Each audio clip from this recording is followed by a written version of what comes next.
Welcome to Let the Quran Speak. I'm Aisha, your host. The North American community is mourning the loss of 3 young Muslim American students who were shot in the head in Chapel Hill, North Carolina. Deah Barakat, age 23, his new wife Yusor Abu-Salha, 21, and her sister Razan Abu-Salha, 19. The alleged shooter, 46-year-old Craig Stephen Hicks, was arrested after he surrendered himself to police. The community is reeling from the news, and vigils are being held all across North America. On social media, the hashtag Muslim Lives Matter has sparked the conversation of whether this could be a hate crime against Muslims. Joining me is Dr. Shabir Ali to share his thoughts on the matter. Welcome to the show, Dr. Shabir. My pleasure to be on. So, what are your initial reactions and thoughts to what has happened in Chapel Hill? First of all, this is a terrible and senseless loss of life. These were basically children to a person like myself, 23 years old, 21, 19. From all appearances, they're successful individuals, university students, in one case a graduate student. They had great hopes for serving humankind. Deah wanted to set up a free clinic to provide dental services to Syrian refugees in Turkey. And all of these hopes and dreams are suddenly snuffed out in an instant like this. It's a terrible and senseless loss of life. It shocks us all. So what we're hearing in the media is that the man that was arrested in connections with these killings is Craig Stephen Hicks, and that this has given rise to 2 narratives on social media and mainstream media. There's a conversation of hate crime, and then there's also the conversation of terrorism. So I want to start off with the conversation of hate crime. Now, some are saying that, was this directed against visible Muslims? So I guess maybe your reactions to that, and then we'll get a little bit about what the Quran says about hate. Yeah, so that narrative that you're referring to on social media is responding largely to the news reports about the incident. Generally, the news reports in the mainstream media go to show that this is a result of a parking dispute. And it is hard for many to see how a parking dispute can lead to something like this. There can be an altercation in a parking lot over a parking dispute, but in this case, we find that 3 persons are found dead in their apartment, shot in the head in 3 different places in the apartment, one in the kitchen, one near the door to the kitchen, one near the front door or something like this. So it seems to be that this would involve more than just a simple parking dispute.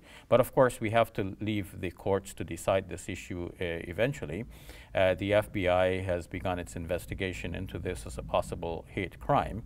And the extent to which the killer's personal bias would have played into this is what will have to be determined eventually. But a few factors here are relevant. We can look on the one hand at the victims and say that 2 of the victims were, by their very attire, visibly representatives of the Muslim faith. And they were otherwise known to be Muslims, and this comes in an atmosphere in which the level of hate and dislike for Muslims has been recently on the increase. Muslims have been victims of discrimination of various sorts, and then this happens. So naturally, one makes a connection between that general landscape and this specific point within that landscape. On the other side, we look at the alleged perpetrator of these killings, and it is known that he had a publicly accessible Facebook page in which he had denounced religion. He had expressed some clear dislike for religion and also people of religion. And he described himself not only as an atheist, but an anti-theist. And some other comments that were found on his Facebook page, some of these comments have become the stock based on which people would want to link the crime with a bias against not only religion in general, but one would see that if one is opposed to religion in general and somewhat disliking religious people in general, then with Muslims being so visibly with their clothing Muslim and representatives of religion, then this is hard to separate from the crime. So this is where the discussion has been left, and the rest is for the courts to decide. What does, how does the Quran discuss hate and those who preach it? Well, the Quran is definitely against hate, and the Quran, like many of the world's sacred scriptures, is about love, about harmony, about living with each other in a world in which pluralism will exist. The Quran says in the 5th chapter, "Do not let your hatred for people cause you to be unjust to them. You are to be fair." Because that is what is close to the taqwa, or the God consciousness. So if one is really conscious of God, he or she will not hate other people. And if it so happens that one is somehow disliking other people, that should not lead one to commit crimes against other fellow human beings.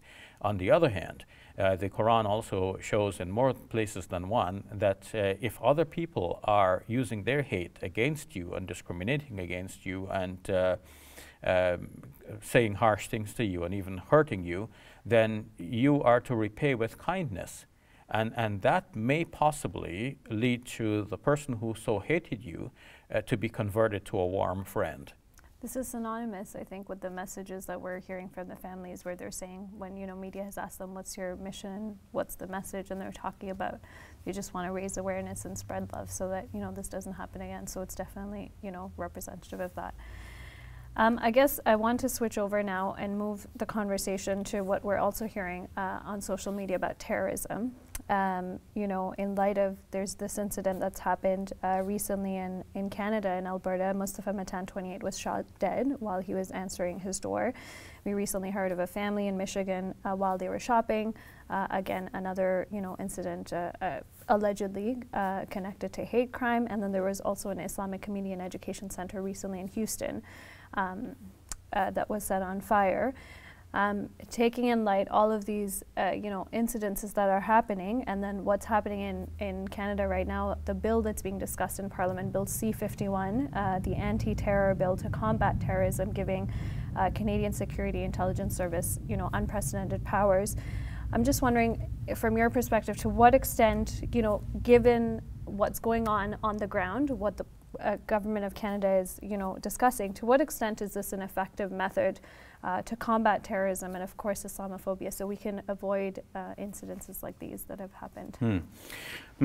These multiple incidents all give a similar sort of picture or point in a singular direction. They show that there is widespread dislike for Muslims in some quarters, and that there is a great need for the leaders of our countries, of Canada, United States of America, and elsewhere, to make public statements in the aim of bringing communities together and creating more harmony between people, building love and understanding and mutual acceptance between communities.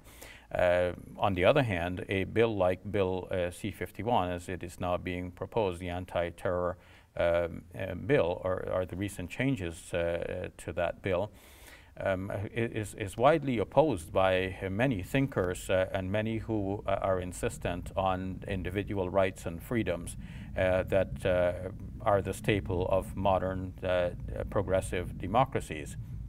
In fact, the RCMP used to conduct some activities in the past which were deemed to be illegal, extending their powers beyond their mandate, extending their powers to the extent of disrupting events which they thought could possibly lead to acts of terrorism.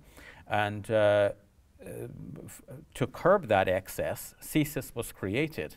And now this new bill is trying to give CSIS the very powers which the RCMP had once illegally subsumed. This is the criticism of these new proposals. So even outside of the Muslim community, there are many thinkers like Ed Broadbent, for example, writing recently in the Globe and Mail Toronto newspaper, expressed these concerns. And he calls for this bill to be either withdrawn or voted down in Parliament. It just gives too much power to the state over individuals. The bill allows or would allow for CSIS to intervene if they think that a terrorist act may be committed, and that gives broad judgmental powers to a government organization such as CSIS.